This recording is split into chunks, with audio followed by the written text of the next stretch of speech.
My name is Preston Castillo. I'm the National President of the Southern University Alumni Federation.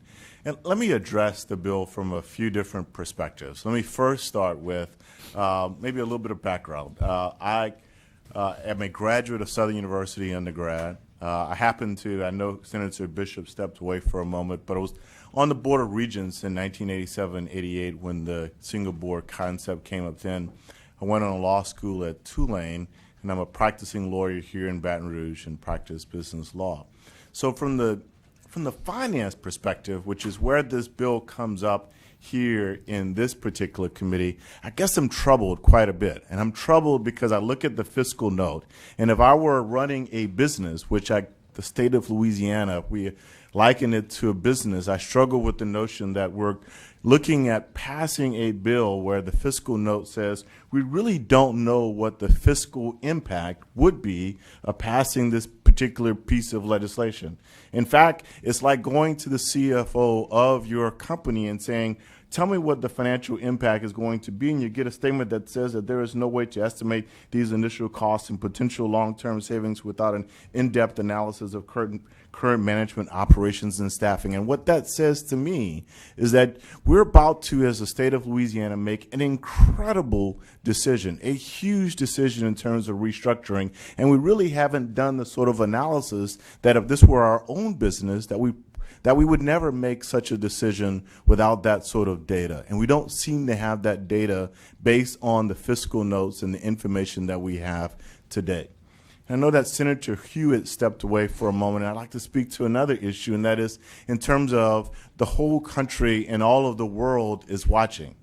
And as the national president of the Southern University Alumni Federation, I do that. I travel the entire state. I travel the entire country, and I get to share the fact that what you have here in the state of Louisiana, to Senator Tarver, is a jewel. The fact that you have the only HBCU system in this country here, in this state, that's something to actually be proud of. And that is something that other states, other schools around the country want to be like us. But instead of saying, well, we should do more to help this particular system, because Senator Appel, I do represent one of these silos, but it is an incredible resource for the state of Louisiana that we should be looking at. Instead of abolishing this system, this silo, how do we make this particular silo stronger? If it's something that we're so proud of when we talk about it all across the country and all across the world, why aren't we looking for ways to make it stronger as opposed to ways to dismantle it? And I think that's what we're looking at. Instead of saying, if this were a business, we were going to make one of our most important products as strong as we possibly can, we don't do that. And I would submit to this particular committee, if you want to really have something to continue to be proud of, don't abolish that which makes you such a special place, which is an incredible resource. And I think that when you look at this bill, while you say, well, we're just realigning, what we really are doing is we're saying, let's abolish something that's really worked for this state that separates us from all the other states in this country. Thank you for your time.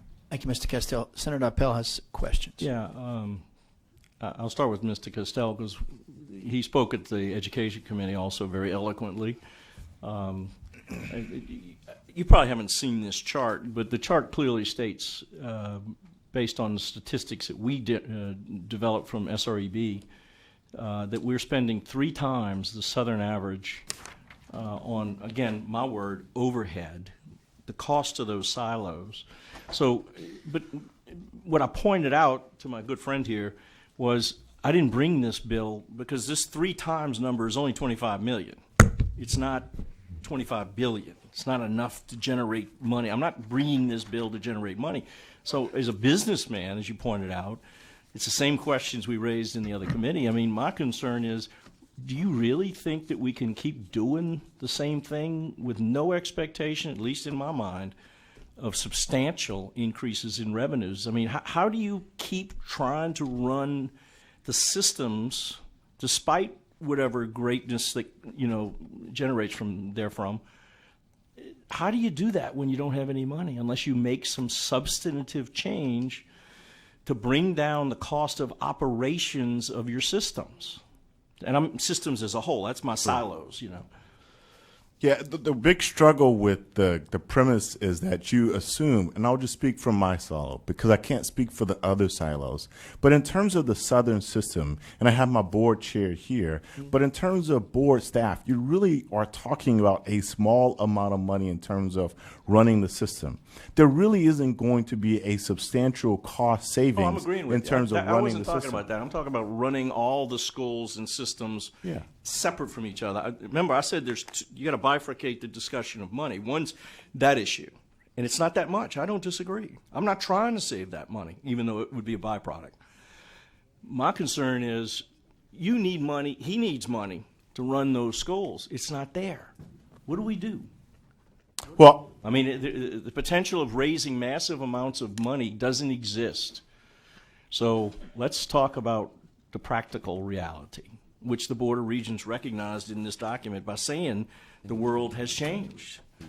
So my frustration is, what do? We just keep doing it because we've always done it? Yeah. Or, you see what I'm saying? yeah, I do. In fact, you may not remember, but last year we had a similar conversation on a different bill on a different topic. Okay. It had to do with autonomies. So as it related to the Southern University system, we had a bill that address the issue of standards for schools, recognizing that schools may have different purposes. And as it related to the Southern University system, we wanted autonomy and the ability to do certain things. If we were going to run like a business, the Southern University system, we needed the freedom and the autonomy to do certain things. And one had to do with tuition, another had to do with admission standards, and we needed to be nimble enough to accomplish that as individual businesses. But we weren't given that ability to do so. But last year in the legislature, you know what you did? You granted us that autonomy. You allowed us to be nimble for that 1 year. As a result of it, our enrollment increased 31% in our freshman class. What that meant is that that increase in enrollment also led to an increase in revenue, almost $2 million in terms of revenue, in terms of tuition and fees. Just for curiosity, wasn't that, we allowed you to do that by lowering standards, so is that?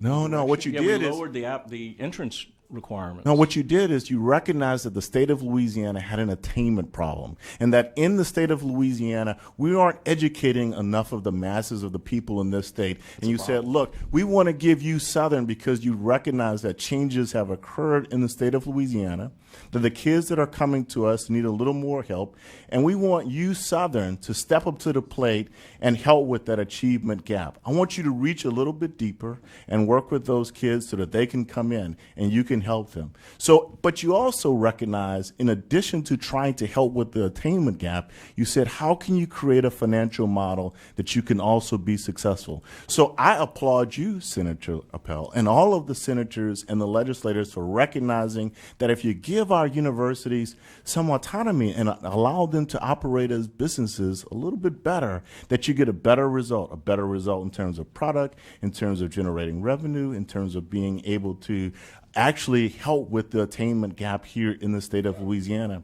But more importantly, we've done this after having been cut as a system by $46 million over the last 8 years. So even with almost sort of handcuffs tied behind our backs, we've figured out ways to be successful. We've been creative. In fact, when I testified, the only reason I was the only person for the Southern system is that the Southern board was in their retreat working on these very same things to become more lean, nimble, and in a way that we can generate the resources and provide the important services to the state of Louisiana. What we can't forget in this, while this is Finance Committee, and it certainly is, and I think you conceded that this is not just about money, but also how can we help the citizens of the state of Louisiana? How can we help with that attainment and that achievement gap?